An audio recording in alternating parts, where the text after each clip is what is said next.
और मनोज वालों ने उसको कहानी लिखने का काम दे दिया। सबसे पहला काम दे दिया उन्होंने, नाम दिए दो अंडे की खेती और बोतल में हाथी।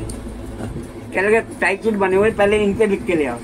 अब तो बिमल चटर्जी परेशान बैठे। मैंने कहा क्या हुआ? कहने लगे यार कहानी लिखने का चांस मिला है, अंडे की खेती बोतल में हाथी, और समझ में नहीं आ रहा है इसमें क्या लिखूं। मैंने कहा मैं लिख दूं? कहते आप लिख दोगे? मैंने कहा हाँ लिख देता हूँ। तो कहने लगे लिख दो। मैंने वो 2 कहानी कर लगे ऐसा है आप लिख के ले आओ, शाम को कल शाम को दे देना, कल दे देना। मैंने कहा शाम को क्या, मैं दोपहर को दे देता हूँ। उन्होंने क्या नाम कहा चलो लिख के आओ।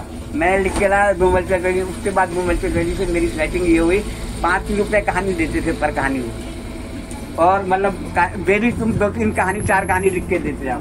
उसके बाद बिमल चटर्जी भी मेरी वहाँ पे लोक कथाएं वगैरह पढ़ के मतलब कोशिश करने लगे।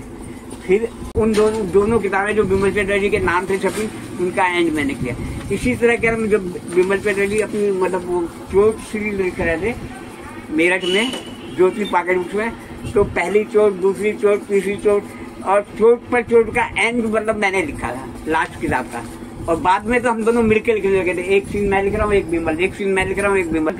उनके राजभारती नाम के साहब के लिए मैंने काफी लिखी है किताबें, जिनमें एक किताब चूहेदान तो पूरी कंप्लीटली मेरी लिखी है।